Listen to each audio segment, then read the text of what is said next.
misión y tuve que iniciar una nueva. La verdad es que no sé muy bien cómo interrumpirla y volver a iniciarla sin tener que cerrarla, pero bueno, poco a poco iré aprendiendo, ¿no? Brandis Dali Torres, hello, tengo 39 años, fui y sigo siendo chivo expiatorio, ya me alejé de mis padres, pero de repente me da disonancia cognitiva por tomar distancia. ¿Qué hago?, me pregunta. Bueno, pues hay que combatir esa disonancia cognitiva y eso se combate sobre todo tratando de entender los mecanismos que operan en todo esto. Por ejemplo, el ver estos vídeos te puede ayudar bastante a entender lo que es un narcisista, que no se puede tener una relación con un narcisista, también a entender lo que siempre hablamos, el mito de la familia, la creencia de que uno tiene que estar siempre con su familia, sean las circunstancias que sean. Hay casos en los que no es así, por ejemplo, cuando hay padres maltratadores, cuando hay, en este caso, por ejemplo, padres narcisistas con los que se ha tenido una experiencia mala. Todo eso justifica que una persona se aleje de sus padres y no tenga que tener mala conciencia por ello, ¿no? Todo esto hay que poco a poco tratar de ir digiriéndolo mentalmente, aceptando esa idea de que no siempre tiene por qué una persona tratar de respetar o de convivir con sus padres cuando sus padres no le han respetado a él, ¿no? Es ese mito que decimos de la familia, de que se cree que la familia, uno siempre tiene que estar al lado de su familia, y no es cierto. Uno tiene que estar al lado de su familia cuando su familia está al lado de uno, ¿no? Todo eso pues con una serie de técnicas, pues no sé, desde la primera, una técnica narrativa que es escribir todo eso en unas hojas de papel, en un diario, en un cuaderno, en donde uno pueda verlo de forma objetiva. También te recomendaría que miraras un poco sobre las técnicas de análisis de solución de problemas de Zurita. Son muy interesantes, las hemos tratado, por otro lado, en el taller de desarrollo personal. Si estás interesado, si alguien está interesado en el taller de desarrollo personal, se puede dirigir a antoniodevicente24@gmail.com. Todo este tipo de cosas, ya os digo, las hemos tratado en el taller. Hemos tratado la resolución de problemas, de este tipo de problemas. Hemos tratado cómo enfocar los pensamientos irracionales, otro caso que está ocurriendo aquí. Entonces, bueno, en este caso yo te recomendaría que hicieras el taller, porque tampoco te puedo dar toda una explicación aquí que nos llevaría varias horas. Flavia Marcela Viana dice: ¿es necesario hacer contacto cero con mi ex narcisista si no me habla? Bueno, esta pregunta me la habías hecho ayer, pero bueno, como hubo el problema de sonido y no te pude contestar, pues no, ya te digo, ya me dejó 2 cuentas abiertas y una vía de comunicación abierta. Hay que aplicar siempre el contacto cero. Porque el riesgo, a veces lo que ocurre es que hay personas que tienen cierta dependencia emocional con el narcisista, y en realidad, a pesar de que han sufrido, de que han tenido una experiencia tremenda con el narcisista, en realidad están deseando que vuelva, ¿no? Son esas contradicciones que tiene la dependencia emocional, pero eso hay que tratar de combatirlo, porque si el narcisista vuelve te va a hacer mucho más daño, ¿no? Y al final la personalidad poco a poco se va destruyendo. El contacto cero hay que aplicarlo siempre, hay que distanciarse del narcisista, hay que dejarlo atrás, hay que superar esa experiencia, y eso solo se consigue, pues eso, cerrando todo el tipo de canales de comunicación, no dándole libertad para que él pueda volver cuando quiera, porque de esta forma, con esos canales, esas cuentas abiertas que tú me dices que te está dejando, esas vías de comunicación, lo que hace es que permite al narcisista acceder hacia ti cuando a él le dé la gana, ¿no? Dice: yo no creo que vuelva, ya creo que yo no creo que pase nada. Eso es lo mismo que la persona que se sube en el auto y dice: ¿para qué me voy a poner el cinturón de seguridad si no creo que vaya a tener un accidente, ¿no? Uno se pone el cinturón de seguridad por prevención, no porque vaya a tener un accidente, sino por prevención. De la misma forma, uno tiene que aplicar contacto cero al narcisista por prevención, independientemente de que uno crea más o menos que el narcisista puede volver, ¿no? Siempre cuando el narcisista se va, uno cree que no va a volver, porque en la forma en la que se va, como ocurren las cosas, bien sea porque el narcisista te descarte, con lo cual, consideras que eres tan poca cosa para el narcisista, estás tan humillada o tan humillado, tan destruido, que piensas que ni siquiera el narcisista se va a fijar en ti, o bien que tú lo alejes porque apliques el contacto cero, piensas que habrá quedado bastante escarmentado como para no volver. Eso es lo que piensan todas las víctimas, que el narcisista nunca va a volver, pero lo que ocurre es que el narcisista sí vuelve. La experiencia lo que nos dice es que más pronto o más tarde vuelve, ¿no? Puede haber algún caso en que no ocurra, pero en la mayoría de los casos siempre ocurre eso. Por eso se dice la frase famosa, el narcisista siempre vuelve, ¿no? Por lo tanto, yo creo que deberías tomar precauciones y evitar ese tipo de cuentas abiertas y esas vías de comunicación. Insistes mucho, por ejemplo, en eso de se va a olvidar de mí. Posiblemente lo que tú tratas es de que no se olvide de ti. Eso tendrías que hacer un poco de introspección y ver si no estás sufriendo una dependencia emocional y lo que en realidad quieres es que el narcisista vuelva, pero te va a resultar doloroso, te va a resultar triste y al final vas a acabar completamente destruida. Brandisdali Torres, saludos y bendiciones a todos los que estén por acá y al señor Antonio, mis respetos y bello canal, gracias porque por usted he aprendido más del tema, bendiciones y a todos pronto sanen. Luz. José María Rincón, ¿cómo librarme de mi narcisista sin que me haga un chantaje o me haga sentir mal o culpable? Bueno, aquí son dos cosas diferentes, ¿no? Una cosa es lo que el narcisista puede hacer y otra cosa es cómo tú te puedes sentir. Lo de que el narcisista te haga chantaje, eso no puedes evitarlo. El narcisista siempre va a tratar de hacerte chantaje cuando tú intentes librarte de él, cuando intentes alejarte, a no ser que apliques un contacto cero estricto y te distancies lo más posible de él, el narcisista siempre va a intentar hacerte chantaje para que vuelvas a su control. Ahora, que te haga sentir mal o culpable, eso ya depende de ti.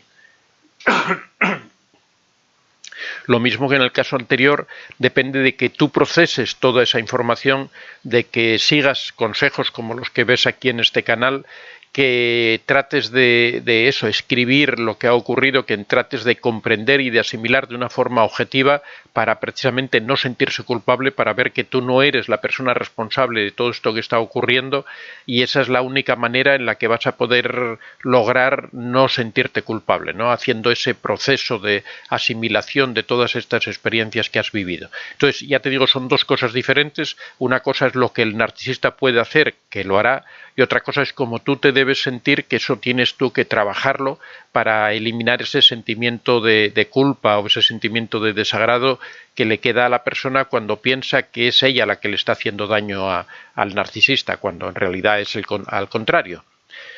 La pequeña obra, buenas noches Doc, saludos desde San Francisco del Monte de Oro, San Luis, Argentina. San Francisco del Monte de Oro, San Luis, Argentina. Hugo. Hola Hugo, buenos días. Nelly Muñoz, hola desde León, Guanajuato, México. José María Rincón, sí, muy bien. Brandis Torres, sí, perfecto, se escucha. Flavia Marcela Viana, hola, hola, hola. Melisa Berro Carosella, hola. Brandisdali Torres, hola. Puri Domínguez Gallego, buenos días señor. Raquel Golé, buenos días. Golé que nos habla desde Israel, me parece recordar. Llevo 10 meses desde el descarte, estoy viviendo un infierno. Él a los 4 meses ya estaba viviendo con otra y ahora por los estados de WhatsApp manda mensajes hacia mí. ¿Por qué? A ver Raquel, lo que tienes que hacer es aplicarle contacto cero. Tienes que cortar todas esas comunicaciones, no tienes por qué recibir sus mensajes, lo hace para hacerte daño, lógicamente. La única forma que tienes para no sufrir todo eso es olvidarte del narcisista completamente. Por ejemplo, sabes que él está viviendo con otra persona, tú no deberías tener ningún tipo de comunicación con él, ni ningún tipo de información. Perdón, parece que hoy no voy a tener la garganta demasiado bien. Que tú tienes que tratar de distanciarte lo más posible del narcisista. Perdón, a ver si el café obra milagros.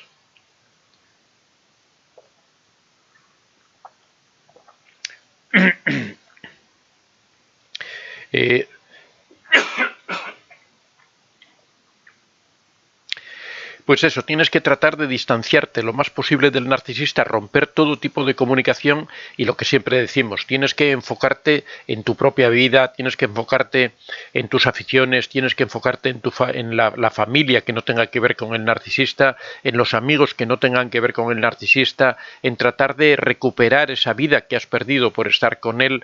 10 meses ya es un tiempo suficiente como para que tú hayas puesto un poco de distancia, pero esa distancia no la estás poniendo porque sigues pendiente del narcisista. Tienes que romper todo tipo de contacto.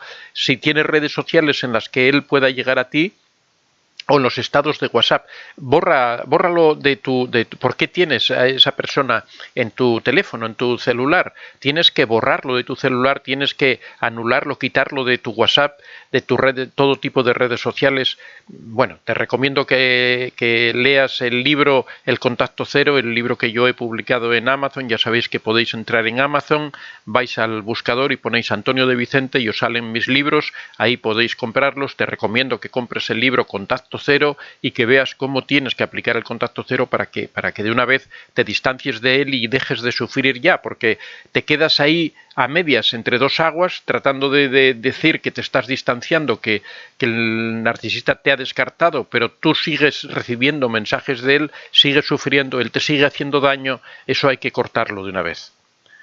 Manuela Gallegos, a ver, porque un momento. Manuela Gallegos, aquí está. Buenas noches, ¿cuánto tiempo ya extrañaba a los vivos? Se siente muy bien seguir aprendiendo, muchas gracias Manuela. Silvia Moro, hola doctor Antonio de Vicente, saludos de Argentina, hola Silvia. María, hola, saludos desde Texas, buenísimo el tema de hoy. Yoita Domínguez, hola don Antonio, un saludo desde Cali, Colombia, hola Yoita. Nelly Muñoz, ayer fuimos a felicitar a mi madre por el Día de la Mamá y se puso a agredir a mi hija, le dijo gorda botarga y muy grosera como siempre. Al final, según ella, pidió disculpas, pero se hizo la enojada. Bueno, si has decidido seguir manteniendo contacto con tu mamá, que al parecer es la narcisista, lo que debes hacer, deberías aplicar en la medida de lo posible la técnica de la piedra gris, que decimos que es muy adecuada precisamente para esas situaciones, que es mantener una frialdad emocional, es no responderle, no contestarle, ya sé que es difícil cuando agreden a tu hija o cuando te insultan o no responder, ¿no? Pero es lo que hay que hacer, no responder, frialdad absoluta, pensar como que es un ruido que escuchas por ahí. De todas formas, bueno, también te recomiendo que leas el libro La Piedra Gris. Michael Kelly, feliz amanecer. Hola Michael, ¿qué tal? Brendisdali Torres, muchas gracias, bendiciones. Yo le escribiré para saber más del tema a fondo y me da más información. Ok, las personas que se quieran poner en contacto conmigo, ya sabéis, antoniodevicente24@gmail.com. Melissa Berro Carosella, estamos separados, tenemos hijos en común, me bloquea y me desbloquea, imposible respecto a los nenes, claro. Bueno, eso hay que tratar de buscar una forma de comunicación. Yo sé que es muy difícil, aquí también funciona bastante bien aplicar el contacto cero, tratar de evitar en lo posible no contestarle cuando te bloquea, simplemente ignorarlo. Y a veces es más una cuestión legal, ¿no? Porque él tiene obligación de ocuparse de sus hijos y de cumplir con sus hijos. Entonces hay que exigirle al menos que cumpla con la parte legal y después la otra parte emocional, esa ya no depende de ti, ¿no? Pero va a ser difícil. Paula, buenos días. Hola Paula, ¿qué tal? Otilia Valdiviso, Helen 89, buenas noches doctor. Perla Gil, buenas noches. Don Antonio y R. Feupu. Brasilia Loar, yo creo que es lo que más le duele cuando uno deja al narcisista o descarta, que no se puede creer que a él no le duela nada lo que nos hizo y nunca nos quiso. Efectivamente, es lo que cuando uno abandona al narcisista, el narcisista no es que sufra, lo que siente es ira, ¿no? Siente rabia porque ve que no te puede controlar, que a pesar de todo lo que él creía, que el control que creía que tenía sobre ti, tú sin embargo te puedes alejar de él. Adolfo Hidalgo: hoy pude confrontar a una persona narcisista, sé que mañana intentará cobrárselas, sacará cualquier tema, el detalle es que siento confianza en mí. Eso es muy importante, sentir confianza y también en lo posible tratar de no confrontar, ¿no?, sino ignorarlos siempre que se pueda, claro, no siempre es posible, hay veces que es necesario confrontarlos porque son cuestiones laborales, son cuestiones que te afectan personalmente, entonces, claro, también hay veces en que hay que poner los puntos sobre las is. Yoita Domínguez: yo descubrí su narcisismo después de 15 años de lágrimas, fue muy duro, de eso ya hace 3 años, todavía vivo con él, me siento como una paloma con las alas cortadas, lo dejé todo por él. Yoita, lo que hay es que organizarse, no quiero decir que lo tengas que hacer de forma inmediata, si llevas 15 años hay que tomarse un poco la calma para organizarlo bien, pero sí debes ver la forma de salir, no puedes continuar viviendo con una persona con la que te sientes tan mal, entonces tienes que tratar de ir organizando un poco la vida, la forma de alejarte. Te recomiendo que leas el libro El Contacto Cero. También os anuncio el próximo libro que va a salir, espero que a mediados final de este mes, que se titula Cómo reiniciar la vida después de un narcisista, en donde explicamos todo ese proceso que hay que pasar cuando uno se aleja del narcisista, toda esa experiencia que uno tiene que atravesar, esa travesía del desierto, ¿no?, que ocurre después de acabar con un narcisista. Explicamos todo eso, cómo es posible reiniciar la vida, agrupando las experiencias de tantas personas que lo han vivido, que nos lo han contado directamente. Va a ser un libro realmente muy interesante, así que organízate bien, prepárate bien, tienes que solucionar, esto es como una guerra, ¿no?, tienes que solucionar todos los problemas logísticos, cómo vas a vivir después, tus ingresos económicos, tus relaciones, con qué personas te puedes relacionar. Te recomendaría eso, que compraras el libro Contacto Cero, donde explicamos todo esto en detalle, cómo tienes que hacer para alejarte del narcisista. Julieta Laqueni: saludos desde la Patagonia, Argentina, aprendí mucho de usted, mis respetos, don Antonio. Muchas gracias, Julieta. El universal líder movimiento: el narcisista es siempre narcisista con todo el mundo. No es siempre narcisista con todo el mundo. El narcisista es un señor o una señora muy listos que saben con quién se comportan de forma narcisista. Con la mayoría de las personas suelen dar una imagen muy buena, suelen aparecer como personas muy correctas, muy educadas, suelen parecer grandes padres o madres de familia, en la empresa suelen parecer grandes trabajadores. Realmente, como narcisista, solo lo ve las víctimas que lo sufren, porque ante los demás el narcisista siempre mantiene esas dos caras, ¿no?, una imagen pulcra, buena, de cara a todo el mundo, y otra imagen cruel que mantiene con la víctima. Entonces, el narcisista no es narcisista para todo el mundo, sino que sabe con quién enfocarse y con quién manifestarse como narcisista. Flavia Marcela Viana: ¿por qué el narcisista no muestra a la supuesta víctima? Bueno, lo que ocurre es que el narcisista, no muestra la supuesta... si es su pareja, es posible que la muestre como pareja o que no, depende un poco de que tenga otro tipo de relaciones. A veces lo que ocurre es que esconde a una nueva víctima porque en realidad tiene una relación más o menos estable con otra persona y no quiere que se sepa que tiene otra relación, ¿no? Cada caso en particular habría que entrar a verlo, ¿no? Normalmente cuando oculta a alguna víctima es por esas razones, ¿no?, porque no le conviene que se sepa que tiene otra relación, ¿no? Yoita Domínguez: hoy ya no sufro porque le apliqué piedra gris y estoy enfocada en mis niñas. Él tiene otro hogar con la amante y hasta un niño con ella, pero vive conmigo, ya no me afecta emocionalmente, me da igual. Sí, pero el problema es que siempre hemos comentado que la técnica de la piedra gris no es una técnica que se pueda mantener en el tiempo porque afecta a la persona. Uno no puede vivir en esas circunstancias permanentemente. Estás en una situación de sufrimiento perpetuo. No te mereces eso, o sea, realmente lo que tienes es que tratar de ver cómo solucionas esa situación, cómo das algún paso para salir de ahí, pues eso, bien sea buscando un trabajo, bien sea tratando de solucionar esos problemas que te impiden alejarte de esa persona. Yo lo que te garantizo es que una vez que te alejes del narcisista, que soluciones esos problemas, vas a poder ser feliz. Ahora piensa también cómo educas a tus hijos en un ambiente en donde su padre está con otra persona con la que tiene una relación pero sigue contigo, cómo se lo explicas a tus hijos.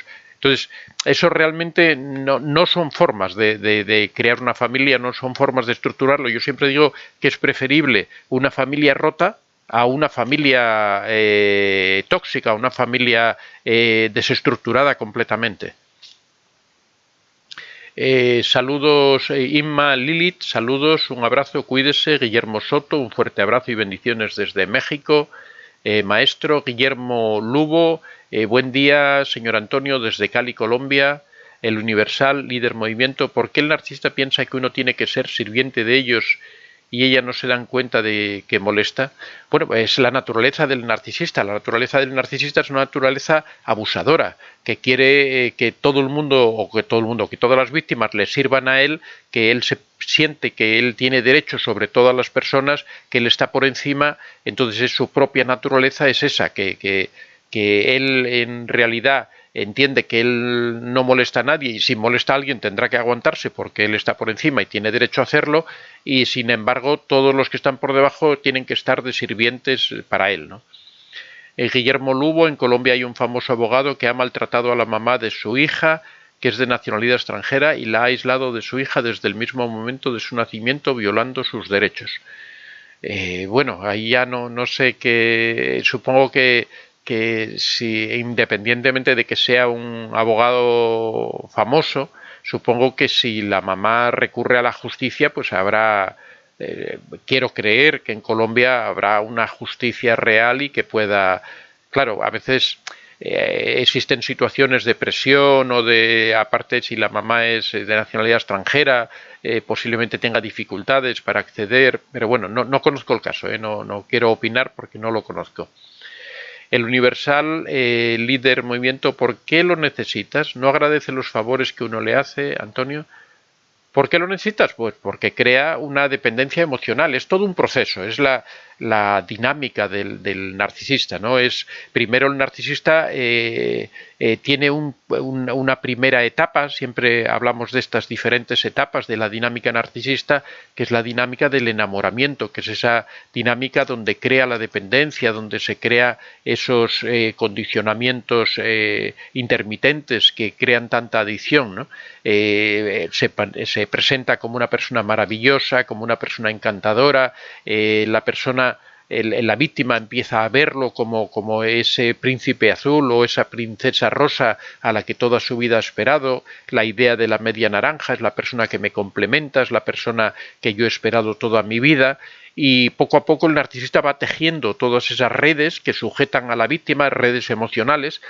Lo que ocurre es que cuando la persona empieza a sufrir los abusos del narcisista, la víctima, como se le produce esa disonancia cognitiva, que no le encaja la imagen de un abusador con esa otra imagen que ya se había creado en su mente de una persona maravillosa, lo que hace la víctima es buscar explicaciones para esa situación. Empieza a justificar esos abusos como es que ha tenido un mal día en el trabajo, es que tiene problemas económicos, es que su carácter es así violento pero en el fondo es una buena persona. Empieza a buscar justificaciones y esas justificaciones duran mucho tiempo porque cada cierto tiempo el narcisista vuelve a sacar, tiene esos destellos de romanticismo, esos destellos de cariño, esos destellos de amor, que en realidad no son más que refuerzos intermitentes que lo que tratan es de acrecentar esa dependencia. La víctima llega a creer, cuando ve esas luces, esos destellos, esos recuerdos de esa persona maravillosa, la víctima se reafirma en que la persona es maravillosa, pero que pasa malas situaciones, y eso es lo que produce los abusos, lo que produce los malos tratos, de forma que la víctima siempre justifica al victimario. Eso es el proceso que hay que romper, eso es lo que hay que entender, que el narcisista no es buena persona, que el narcisista no es maravilloso, que el narcisista no es el príncipe azul, sino que es un demonio con piel de cordero. Es una persona que todo ese proceso de enamoramiento no ha sido más que una estrategia para engañarte, y eso es lo que cuesta comprender, y por eso las personas sufren al lado de un narcisista. Si no, la verdad es que las relaciones con un narcisista serían muy fáciles, ¿no? Una persona está con un narcisista, está muy bien, la primera fase, el enamoramiento, y cuando llegan los abusos, la persona dice, no, yo esto no lo voy a soportar, me voy, y se marcha. Eso sería lo que ocurriría si no hubiera esa dependencia emocional. Lo que ocurre es que el narcisista sabe hacerlo bien, sabe generar esa dependencia emocional, sabe crear ese vínculo, sabe crear esas sujeciones que impiden que la persona se aleje, esa dependencia, que es algo parecido a la dependencia que tiene un drogadicto, ¿no? Crean una sensación de que el drogadicto cree que sin la droga se va a morir. La persona que tiene dependencia emocional cree que sin el victimario, sin esa persona, bueno, victimario, no siempre la dependencia emocional es con un narcisista, puede ser con cualquier persona, pero quien sufre la dependencia emocional piensa que si le falta a esa persona a la que ama o a la que cree que ama, que se va a morir, que su vida se termina, que no tiene sentido su vida. Por eso las víctimas permanecen al lado de los narcisistas durante años y años hasta que por alguna circunstancia o por agotamiento o por lo que sea, o bien el narcisista la descarta o bien a esa persona se le hace la luz, ¿no? Y sufre una epifanía, descubre la realidad de lo que estaba viviendo, bien sea porque vea canales de este tipo en donde se explican todo ese tipo de procesos y la persona empiece a ir atando cosas, ir dándose cuenta de detalles, ir enlazando diferentes ideas y al final llega a la conclusión de que no puede ser que tantos años que se ha estado sufriendo, que eso sea por amor, ¿no? Y llega un momento en que bueno, dicho en términos vulgares, aquí en España se dice se cae del guindo, ¿no? Llega a la conclusión descubre la verdad. Y a partir de ese momento es cuando esa persona empieza a pensar en el cambio, empieza a pensar en buscar una solución, una salida a esa vida y cuando ya se va terminando la dependencia emocional. Pero todo esto es un proceso, la verdad, bastante complicado porque el narcisista está permanentemente trabajando para tratar de mantener esa situación.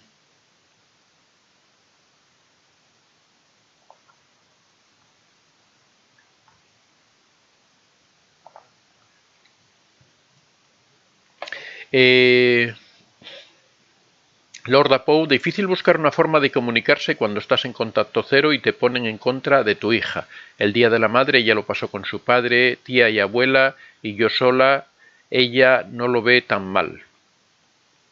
Bueno, Lorda, yo creo que eso es algo que tienes que asimilar, que tu hija está influida por el narcisista, que tienes que entender que ella es mayor y que puede hacer lo que quiera y eso es algo en lo que tienes que trabajar en asimilarlo, ¿no? Es difícil porque especialmente cuando son estos días tan señalados. Es como la han acostumbrado, bueno, pero también no podemos siempre justificar a nuestros hijos. También nuestros hijos tienen su parte de responsabilidad porque son personas adultas y son personas responsables de sus actos. No podemos siempre creer que lo que hacen nuestros hijos es culpa de cómo los hemos educado o de la influencia de otras personas. Siempre se dice eso de la culpa es de los amigos, ¿no? Que lo llevaron por un mal camino.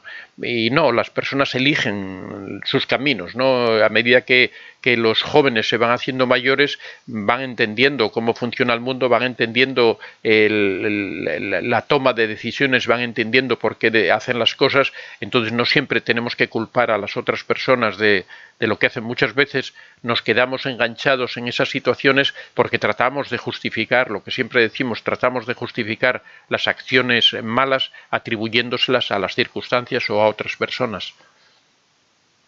Irene Betancourt, saludos desde Miami. Yoita Domínguez, don Antonio, yo quisiera saber si las amantes también las hacen sufrir igual, les hacen las mismas cosas. Sí, todo depende un poco de la fase en la que se encuentre. Si él está en la fase todavía del enamoramiento, se ha apagado la cámara un momentito.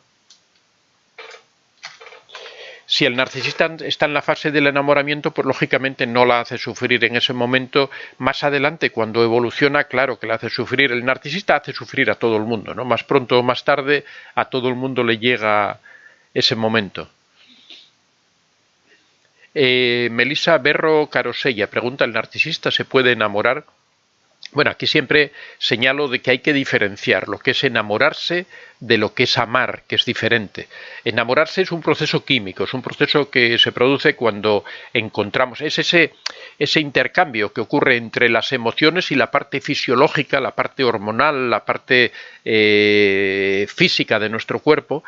Cuando una persona encuentra a alguien que le gusta esas emociones, eso que ve, esa imagen que da, eso provoca que dentro de su cuerpo empiecen una serie de reacciones químicas, empiecen a segregarse una serie de neurotransmisores y de hormonas que hacen que el corazón se acelere, que hace que aumente la sudoración, aumente la temperatura corporal. Bueno, se producen toda una serie de cambios fisiológicos que es lo que llamamos el enamoramiento, que aumenta la necesidad de establecer relaciones sexuales, aumenta la atracción, la oxitocina hace que las personas se aproximen más, por eso el contacto físico con la persona que amas o con la persona de la que estás enamorada es tan importante, porque la oxitocina hace que eso resulte placentero. Empiezan a funcionar todas las hormonas, la dopamina, la serotonina, todas empiezan, es como un cóctel eso es el enamoramiento. Ahora, una vez que todo ese cóctel de hormonas, de neurotransmisores empieza a decaer, cuando ya va pasando el tiempo, cuando pasan las primeras semanas, los primeros meses, todo ese cóctel va decayendo, entonces es cuando aparece el amor, es cuando, si en ese momento lo hemos aprovechado para tejer puentes, para tejer relaciones, para tejer complicidades, entonces es cuando poco a poco empieza a surgir el amor. Tampoco es que el amor de repente aparezca, el amor es algo que se va consolidando poco a poco, ¿no? Pero el amor es ya algo más racional, es algo que uno ya encuentra que esa persona le complementa, encuentra que le gusta complacer a esa persona, que le gusta ayudar a esa persona, que le gusta, eso es el amor, ¿no? El tratar de que la otra persona sea feliz, la otra persona tratará de que tú seas feliz, tiene que ser una relación recíproca de igualdad. Si no es igualdad, realmente no existe el amor. Y eso es lo que no tiene el narcisista. El narcisista sufre o atraviesa el enamoramiento, porque ya digo que eso es una cuestión fisiológica, es una cuestión de hormonas simplemente, pero cuando llega la fase del amor, cuando llega la fase esa del respeto por el otro, de preferir respetar al otro antes de que lo respeten a uno mismo, esa fase, el narcisista no llega a ella, porque el narcisista es tan egoísta que no puede entender que al otro lado hay una persona de verdad. El narcisista lo que ve es que hay una víctima, lo que ve es que hay alguien a quien puede explotar, de quien puede obtener combustible narcisista. Entonces no te está viendo realmente como una persona, sino que te está cosificando, eres algo útil para él, para sus fines. Por eso siempre digo que el narcisista se enamora, pero el narcisista no ama, el narcisista no llega no atraviesa ese puente que existe entre el enamoramiento y el amor. Ya digo que son cosas completamente distintas. Flavia Marcela dice: el narcisista tiene relaciones estables. Va porque me dijeron que ellos no tienen relaciones estables, por eso pregunto. No, sí tienen relaciones estables. De hecho, hay relaciones de narcisistas que duran 50, 60 años o toda la vida, ¿no? Lo que ocurre es que encuentran a una víctima con la que pueden obtener combustible narcisista y están con esa persona permanentemente. Ahora, si estables quiere decir relaciones de amor, eso no las tiene, pero sí que permanecen durante años y años con la misma víctima, explotándola mientras puedan sacar combustible narcisista de ella. Ahora, que pueda tener otras relaciones mientras se mantiene esa relación, eso también es muy posible, porque el narcisista necesita constantemente validarse, necesita constantemente comprobar que sigue siendo conquistador, que sigue dominando a otras personas, que tiene la capacidad para llegar a muchas personas. Lord Apoe nos dice: crea una dependencia enorme, a mí todavía después de 9 años me busca donde voy a tomar algo en busca de su droga, yo ya lo tengo muy bien trabajado, utilizo la piedra gris, ni miro, actúo feliz. En ese caso, muy bien, Lorda, esa es la cuestión, hay que ser capaz de controlar esa situación. Laura Jorrizma, buenos días. Hola Laura, ¿qué tal?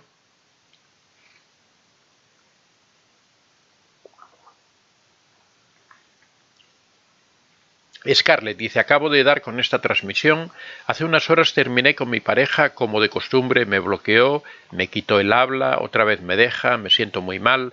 Lo que tienes que hacer es ser tú la que tome las riendas de tu vida, Scarlett. Tienes que ser tú quien se aleje de él, no permitir que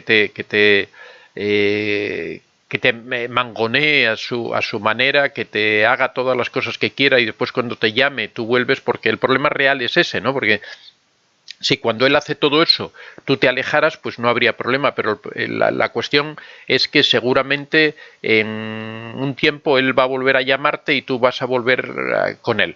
Tienes que aplicarle el contacto cero. Te recomiendo que compres alguno de mis libros, en concreto en este caso el del contacto cero, en el portal, en la tienda Amazon. Entras en el buscador, pones Antonio de Vicente y te lleva a mis libros. Ahí tienes el libro El contacto cero, o también Cómo reconocer a un narcisista, es otro libro también que te recomiendo.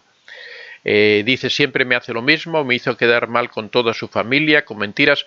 Eso es típico de los narcisistas, que siempre están con su familia y posiblemente hasta con la tuya, porque son capaces, lo que buscan es aislarte, lo que buscan es dejarte sola para que no tengas soporte social, para que te sea difícil alejarte de él. Muchas veces provocan que abandones el trabajo, provocan que abandones a tus amigos. Lo que tratan es de ir poco a poco aislándote de forma que seas permanentemente dependiente de él y poder hacer contigo lo que le dé la gana. Yoita Domínguez, a veces escucho estos programas en el carro y hace unos días mi niña mayor me preguntó, mami, ¿mi papá es narcisista?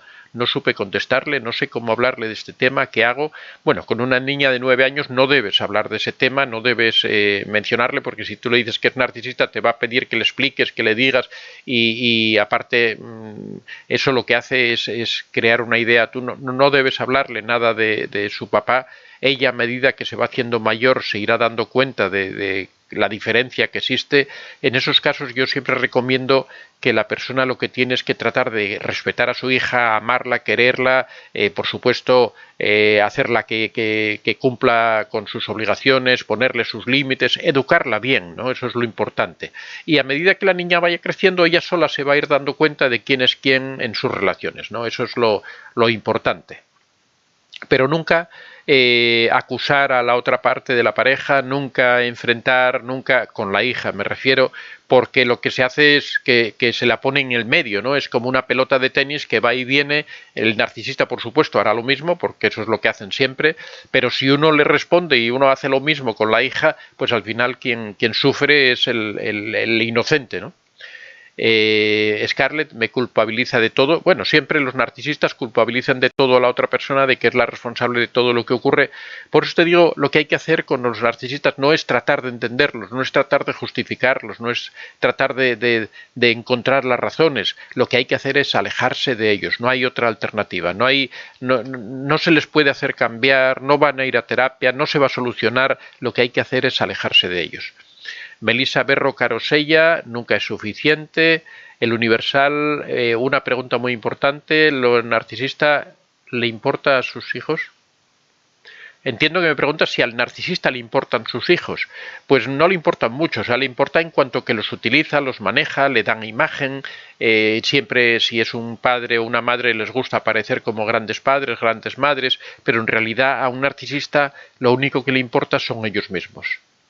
Lorda Pou, si tiene razón, doctor, yo le hablo bien para que sepa que tiene ella también responsabilidades como hija, que ella es grande para hacer las cosas bien y madurar. Exactamente, hay que tratar a los hijos cuando ya van siendo adultos, hay que tratarlos como adultos, hay que asumir que ellos tienen sus responsabilidades también en las cosas que hacen, en las cosas que deciden, e incluso los jóvenes, ¿no? Muchas veces eso que comentaba antes, que decimos, no, es que la culpa es de los amigos. Siempre los padres tendemos a culpar a los amigos de las malas conductas que tienen nuestros hijos, los vemos como personas maravillosas, bondadosas, y creemos que los malos son los hijos de los otros, ¿no? Cuando en realidad, si tu hijo está con ese grupo de personas es porque a él le gusta estar ahí. Él sabe perfectamente, un niño de 12, 13, 14 años diferencia perfectamente el bien del mal, sabe perfectamente cómo son unos y sabe cómo son otros, sabe quién es el que lleva conductas que no son muy correctas, sabe quién es el que siempre respeta las reglas, lo saben todo perfectamente y ellos eligen dónde quieren estar. Entonces esa creencia de que son los amigos los que lo arrastran, eso no es así. O sea, si tu hijo está con un grupo determinado es porque él se siente identificado con ese grupo y porque le gusta estar ahí. Los padres de los otros niños seguramente dirán lo mismo de tu hijo, que es culpa de tu hijo la mala influencia. Por supuesto, no quiero decir, seguramente hay hijos que son más influenciables que otros, pero cuando un niño está con un grupo de personas es porque se identifica con ese grupo, no es porque lo hayan arrastrado, nadie lo ata para que esté con unos amigos. Isabela Rochel, buenas noches, saludos desde México. Hola Isabela. Perla Gil, buenas noches, don Antonio y grupo. Luke G, ¿qué hace un narcisista yendo a un psicólogo? Bueno, muchas veces los narcisistas van por obligación, ¿no? Porque la pareja les presiona, la familia les presiona, otras veces van para justificarse, pero bueno, en realidad no hace gran cosa porque el narcisista no quiere dejar de ser narcisista. Entonces, si no existe ese propósito de la enmienda, si no existe ese deseo de cambio, es absurdo, ¿no?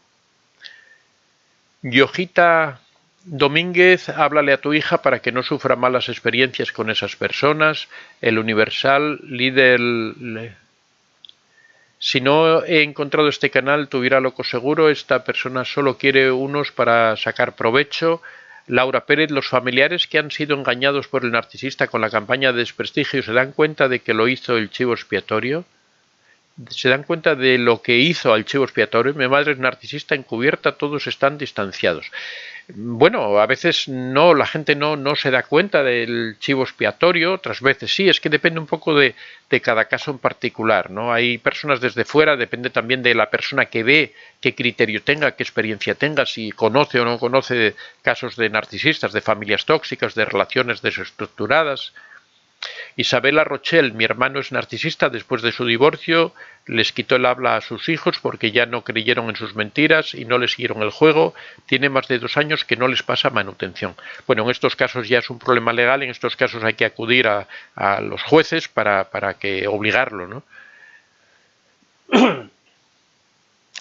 Perdón, vamos a pasar al tema porque estoy con las preguntas y se me olvida completamente que hoy teníamos un tema que se trata de 7 personalidades que son tóxicas, ¿no? Son personalidades, en este caso no tienen por qué ser narcisistas, son muchas cualidades, estas las tienen los narcisistas, pero son personalidades que a veces son incluso personas que no se dan cuenta que son de esa manera, ¿no? Porque son hábitos que han adquirido en su familia, son personas que a veces vienen de familias tóxicas, familias desestructuradas, han aprendido estos hábitos en la infancia, han aprendido a relacionarse de esta forma y ellos entienden como que es una forma natural de relacionarse. A veces hijos de narcisistas aprenden a ser manipuladores, ellos no son narcisistas, pero sí aprenden a manipular de forma que cuando se hacen adultos tratan de conseguir las cosas de esa manera y creen que esa es la forma lógica o la forma más fácil de lograr las cosas, ¿no? Tienen que encontrarse con personas que les hagan ver el error en el que están para poder darse cuenta de todo eso, ¿no? Bueno, pues vamos a abreviar un poquitín porque nos queda muy poco tiempo. Entonces, más o menos, las personas, los perfiles estos tóxicos, estas personas que nos amargan la vida, que ya digo que unas veces son conscientes y otras son inconscientes. Muchas veces esto que hablamos forma parte de otras personalidades tóxicas más importantes, como puede ser un narcisista, como puede ser un psicópata, como puede ser un sociópata, cualquiera de estas personalidades utilizan este tipo de situaciones, pero bueno, aquí nos referimos en concreto a las personas que tienen estas cualidades que ya digo que pueden ser tener un trastorno más grande o simplemente tener este defecto que pueden haber adquirido, ¿no? Muchas veces consciente y otras inconsciente. Entonces, en primer lugar, el criticón, la persona que está permanentemente criticando a los demás, la persona que solo se fija en los defectos de las otras personas para hacerlos resaltar, son personas que realmente nos amargan la vida. Todos, si pensamos, nos podemos dar cuenta de personas que son de esa manera. Siempre tú eres el que está equivocado, él siempre es el que tiene razón, él siempre es el que ve las cosas bien y siempre tiene esa costumbre de estar permanentemente criticando lo que hacen las otras personas. Ya digo que esto no quiere decir que esa persona sea narcisista o que tenga algún otro tipo de trastorno, sino que muchas veces es algo inconsciente que ocurre porque se ha habituado de niño a comportarse de esa manera. Por ejemplo, lo que digo, si una persona convive con un narcisista y el narcisista permanentemente está criticando todo lo que esa persona hace, posiblemente aprenda él mismo como hijo se vaya desarrollando, los hijos siempre tienden a imitar lo que hacen sus padres, pues vaya aprendiendo a que la forma de relacionarse es criticar a las personas, la forma que de relacionarse es siempre tratar de reflejar todos los defectos, todos los fallos que comete la otra persona, incluso a veces criticar hasta cosas que no son fallos ni son. En segundo lugar, la personalidad pesimista. En este caso sí que muchas veces no hay trastornos, sino hay un enfoque de la vida diferente, hay un enfoque de la vida que está mediatizado por determinadas experiencias que la persona ha tenido. Se ha comprobado que las personas que tienen experiencias negativas en la infancia desarrollan con mucha facilidad un carácter pesimista, mientras que las personas que han tenido buenas experiencias en la infancia normalmente desarrollan un carácter optimista. Aquí también influye mucho el carácter de los padres. Cuando uno es hijo de un padre pesimista, normalmente el hijo tiende a ser pesimista. Cuando uno es hijo de un padre optimista, tiende a ser optimista. No siempre se cumple. De todas formas, es una personalidad también que podríamos decir tóxica, especialmente cuando es bastante acusado este rasgo. Cuando digo tóxica no quiero decir que sufra un trastorno, quiero decir que a las personas que lo tienen que soportar les resulta realmente difícil estar con una persona que siempre ve la parte negativa de todas las cosas, porque lo mismo el pesimismo que el optimismo son contagiosos, de forma que si tú tienes una persona a tu lado que constantemente está viendo lo malo de todas las cosas, al final termina provocando que tú también veas las cosas malas, que no te atrevas a tomar decisiones, que te frenes a la hora de algún proyecto que tienes, alguna cosa que quieres hacer.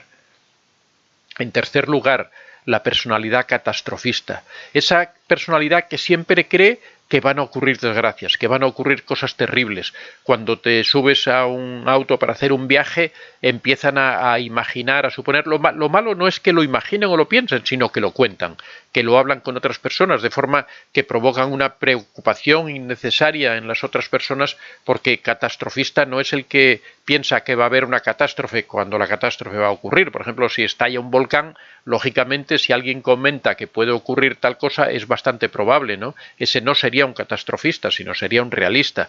Pero la persona que en situaciones normales siempre ve que pueden ocurrir desgracias, que pueden ocurrir cosas terribles, esa persona sí sería catastrofista, y esa persona nos baja el estado de ánimo, nos hace estar en perpetua preocupación, hace que cosas sencillas como por ejemplo un viaje en avión, un viaje en autobús, unas vacaciones, se transformen en una experiencia terriblemente desagradable por esa ansiedad que nos provoca el que una persona esté constantemente recordándonos que puede ocurrir una desgracia en cualquier momento, ¿no?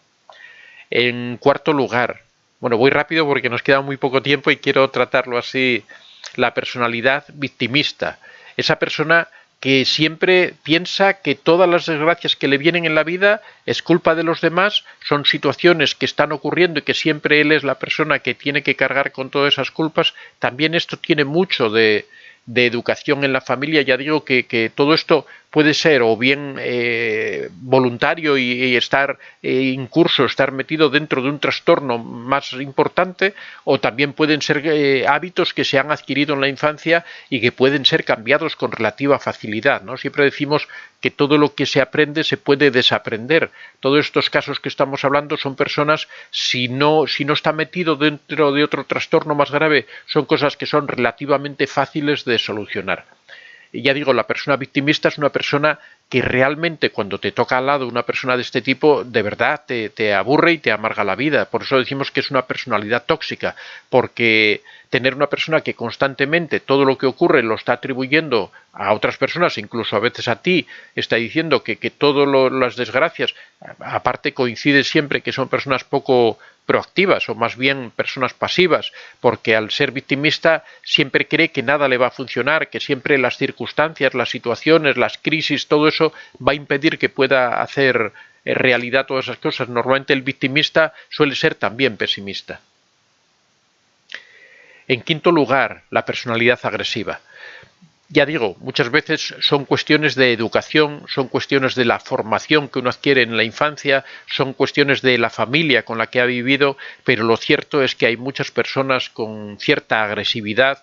Estas personas son terribles, en cualquier discusión rápidamente levantan la voz, rápidamente levantan los brazos, cualquier contrariedad rápidamente parece que ha sido una ofensa que se les ha hecho, cualquier opinión discrepante la solucionan con gritos. Son personas con las que es muy difícil tratar, pero ya digo que todo esto son problemas que, si ocurren aislados, si esa persona simplemente sufre de una personalidad agresiva, son problemas relativamente fáciles de solucionar acudiendo a un buen terapeuta, o a veces incluso estando con una persona adecuada, encontrando una pareja adecuada que sabe ponerle los límites, que sabe con calma, con asertividad, sabe decirle que tiene que calmarse, que tiene que enfocar la vida de otra manera. Una persona le puede ayudar y a lo largo de la convivencia puede solucionar estos problemas.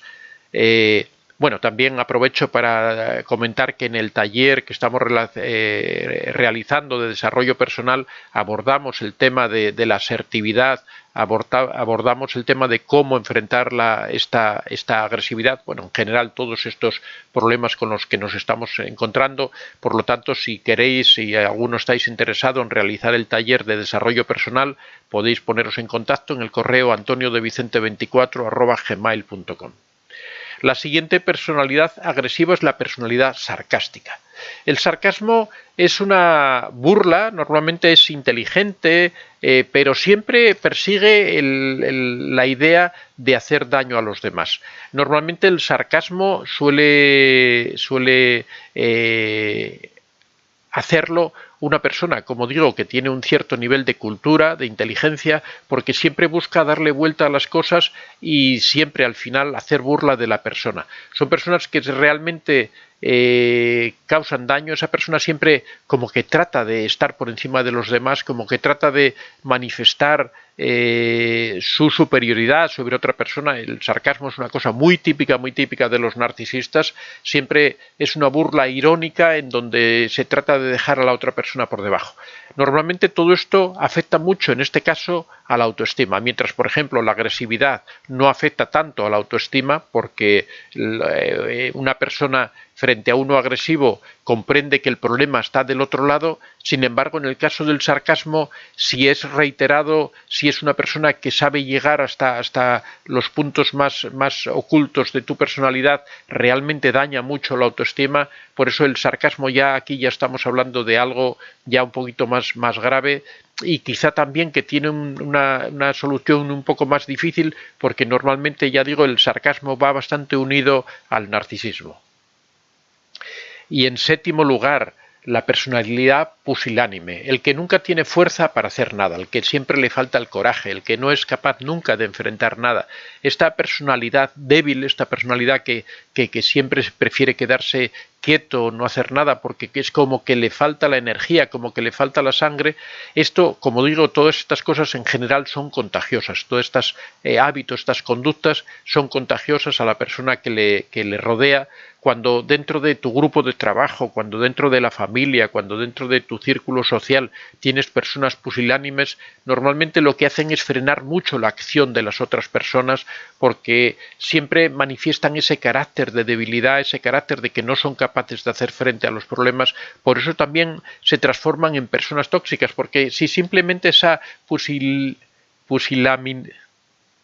pusilanimidad afectara solamente a la persona, pues se quedaría en las dificultades que ella sufre, ¿no? Pero el problema es que todo esto es contagioso, y también que muchas veces hoy en día tenemos que trabajar en equipo, ya sea una familia, ya sea una empresa, ya sea en un círculo social. La mayoría de las ocasiones todo lo que se hace en conjunto, con lo cual el peso de esta persona en esa relación siempre hace difícil todo tipo de cosas. Por lo tanto, también la tenemos que considerar como una personalidad tóxica.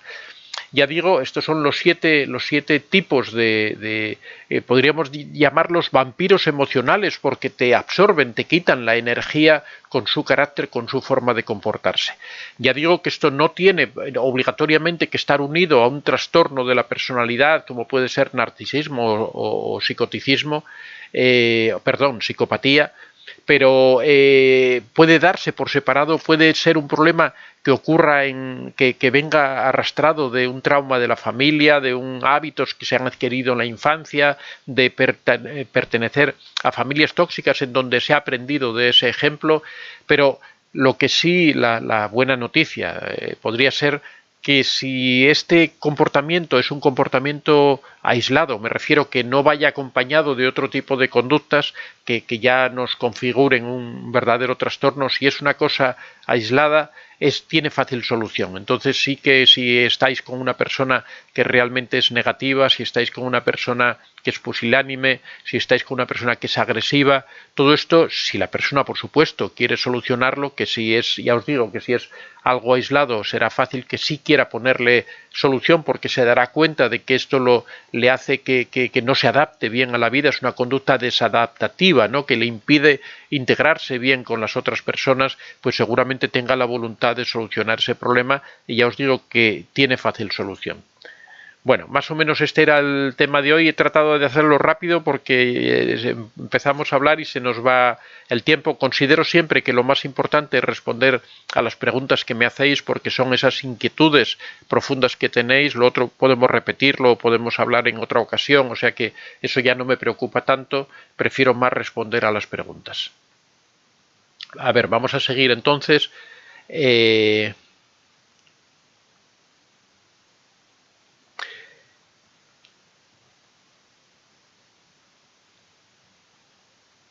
Bueno, Brendisal Torres nos acaba de aportar $10. Muchas gracias por toda la información que nos brinda y que tenga larga vida para que siga ayudando a tanta gente y con todo su conocimiento que nos regala.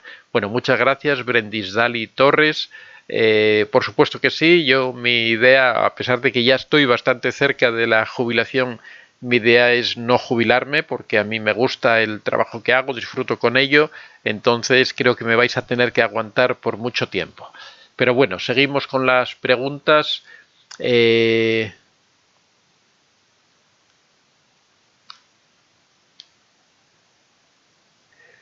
Carl L. dice de su papá no, pero de esta clase de personas sí. Flavia Marcela, ¿por qué cuando te escapas del narcisista te pide ser amigos? Bueno, pues lo que trata es simplemente de mantener contacto para tenerte controlada y saber cómo puede acceder fácilmente a ti. Es muy fácil acceder a una persona con la que mantienes contacto y mantienes relación. Cuando uno se aleja del narcisista, hay que distanciarse. Yo nunca querría ser amigo de alguien que me ha estado haciendo daño intencionadamente, alguien que me ha estado haciendo sufrir porque le gusta hacerme sufrir. O sea, yo creo que no se puede ser amigo. Solo se justifica en el sentido de que esa persona tenga dependencia emocional y que acepte esas condiciones, ¿no? Pero yo creo que hay que alejarse completamente del narcisista, hay que romper todo tipo de relación, hay que pensar que esa persona es un desgraciado que te ha arruinado la vida y hay que tratar de verlo de esa manera, y por eso siempre digo que hay que escribir las cosas para uno darse cuenta de realmente lo que ha ocurrido. Muchas veces, ya digo, existe esa disonancia cognitiva que seguimos viendo como una persona maravillosa a una persona que nos hace tanto daño, que nos hace sufrir tanto y que no nos ama realmente, porque en el fondo el problema es que creemos que esa persona nos ama, creemos que existe algún sentimiento ahí detrás, cuando no existe nada, existe solamente el afán de explotar a la persona, el afán de beneficiarse de la persona y nada más, no existe absolutamente nada más. María Rincón, si lo más difícil es encajar que fuiste una cosa y te utilizó, que las palabras de amor eran una mentira y un abuso, solo recordar tantas lágrimas en la relación. María Rincón, lo acabas de definir a la perfección. Es difícil de encajar, pero la realidad es esa, que es una persona que las palabras de amor eran mentira, que todo era un abuso y que toda la relación son lágrimas y sufrimientos. María, si nos alejamos de los vampiros emocionales, solo va a dejar una carcasa, un ser humano vacío, duele pero se aprende, uno se reconstruye despacio pero firmemente, hablo por experiencia. Efectivamente, María, es lo que siempre insistimos, el proceso de recuperación. Ya digo que mi próximo libro, o el próximo libro que vamos a publicar, trata precisamente de eso, de cómo reconstruir la vida después de una relación tóxica. Precisamente habla de este mensaje que tú estás mandando, de que es posible, de que dejas atrás a una persona absolutamente vacía, que nunca sintió nada por ti, a no ser el deseo de explotarte, y que tú puedes recuperar tu vida, puedes reiniciar tu vida, y esa vida puede tener una riqueza enorme porque después de esa experiencia que has vivido, tu capacidad de aprovechar la vida, tu capacidad para disfrutar, para ser feliz es enorme. Y hay que saber aprovechar esa capacidad y hay que saber aprovechar esa segunda oportunidad que la vida te da. Laura Pérez, ella tiene diagnóstico de tipo B, narcisista encubierta, aunque ella dice que tiene ansiedad, depresión. Bueno, ya se nos acaba el tiempo. Los familiares no me creen que ella es narcisista y que solo quiere ser el centro de atención. Bueno, eso es típico, el narcisista siempre, yo digo siempre que el narcisista tiene dos caras, por eso resulta difícil hacer ver a las otras personas que se trata de un narcisista, porque de cara a las otras personas dan una imagen muy buena, dan una imagen maravillosa y muchas veces las personas, a veces ni tu propia familia te cree cuando le cuentas las experiencias que estás teniendo con el narcisista. Laura Pérez dice amenaza con suicidio, pero ya nos dijo el psicólogo que es solo para manipularlos y tener nuestra atención. Bueno, muy bien que hayáis acudido a un psicólogo que os está orientando, me parece maravilloso. Yo siempre digo que hay que tratar de acudir a profesionales para que solucionen los problemas, muchas veces, sobre todo cuando uno encuentra que no es capaz por sí mismo de dar solución a todo ese tipo de problemas. El Universal, Antonio, los narcisistas mueren solos, ¿verdad? Bueno, casi siempre solos, pero a veces, gracias a su previsión económica, gracias a que se han aprovechado económicamente de sus víctimas, muchas veces con ese dinero que han sido capaces de ahorrar, son capaces de crear dependencias económicas que obligan a personas a quedarse con ellos de alguna manera, ¿no? Entonces, bueno, no siempre mueren solos, aunque siempre mueren tristes y deprimidos, eso sí es cierto. La pequeña obra, doctor, pregunta, ¿en el modus operandi de los narcisistas son de hacer muchos regalos? Bueno, son de hacer regalos cuando están en la fase de enamoramiento. Después ya la cosa cambia. No quita para que después, cuando llegan esos destellos, esos refuerzos intermitentes de los que siempre hablamos, sí vengan de nuevo con regalos, pero serán cosas muy ocasionales. Normalmente no es una persona que esté constantemente regalándote, porque en realidad lo que está permanentemente es explotándote y abusando de ti, ¿no? Pero al principio sí, al principio suelen hacer muchos regalos porque saben que esa es una forma de llegar a las personas. Laura Pérez y las personas que siempre se están quejando por todo, que se toman los comentarios como algo personal y que nunca están satisfechos. Sí, bueno, de estos hemos hablado, ¿no? Estos serían los victimistas, ¿no? El que se queja por todo normalmente acusa a los otros o a las circunstancias de lo que está ocurriendo y suelen ser estos victimistas los que siempre están en esa situación. Laura Jorrizma, ¿qué es lo que se puede hacer para estos casos de personas tóxicas? Bueno, si es una toxicidad así aislada, pequeña, uno puede ayudarles, ¿no? Puede hablar con ellos, hacerles ver el problema que están padeciendo. Si una persona, por ejemplo, es violenta, es fácil hablar con ellos y decirle, oye, no te estás expresando de una forma correcta, no hace falta que reacciones de esa forma tan violenta cuando simplemente estamos teniendo una pequeña discusión, o sea, está fuera de lugar, claro. Todo esto hay que expresarlo con asertividad, hay que expresarlo con tranquilidad, porque claro, si tú le respondes a la agresividad, respondiéndole agresivamente, lo que vas es a provocar, estás echando gasolina en el fuego. Ahora, si esperas el momento de tranquilidad y le dices, oye, mira, yo creo que no, tu respuesta no ha sido la adecuada, lo más lógico es que la persona te diga, oye, pues perdóname, he perdido los nervios. Entonces, tú poco a poco puedes ir ayudándole a que se vaya controlando, a que respire antes hay muchas técnicas, ya digo que tiene solución, sería conveniente acudir a un profesional, pero sobre todo el hacerle ver esa situación, porque muchas veces, ya digo que son hábitos que se han adquirido en la familia, la persona no se da cuenta de que eso son relaciones tóxicas, no se da cuenta de que eso está fuera de lugar, entonces muchas veces con educación, con corrección, con cariño, con amor, hay que ir haciéndole ver eso para que se vaya dando cuenta de ese problema que tiene y que vaya poniendo solución. Una vez que la persona quiere solucionarlo, simplemente es o bien con ayuda de sus amigos, de las personas que le quieren, o también acudiendo a un profesional. Bueno, muchas gracias. Quedan aquí unas preguntas. A ver, Laura Jorrizma está el viernes, efectivamente. Silvia Amor, siempre tan claro. Muchas gracias con su cafetito. Nunca se jubile, nos hace tanta falta, dice Laura Gina Montesinos. ¿Cómo termina un narcisista? ¿No se cansa? No se cansan, ellos mueren siendo narcisistas, no cambian, siguen manipulando. Aquí vemos muchas opiniones de abuelas que son narcisistas y que con 90 años siguen aburriendo a toda la familia. Claudiño River me dijo que podíamos ser amigos, yo le dije que ni de amigos, que ni de amigo me sirves, de ahí viví la rabia narcisista. Efectivamente, con el narcisista ni amigos, nada. Laura Gina Montesinos, mi pareja al principio era espléndido y ahora es tacaño. Bueno, siempre pasa el narcisista en el primer momento es muy espléndido y después saca la verdadera cara. Bueno, amigos, muchas gracias. El viernes estaremos aquí de nuevo. Esperemos que vaya todo bien, como la seda, como hoy, sin ningún problema técnico. La verdad es que hacía tiempo que no teníamos ningún problema, como el que ocurrió ayer lunes. Pero bueno, muchas gracias a todos por vuestra comprensión. Un abrazo muy fuerte y nos vemos el viernes de nuevo.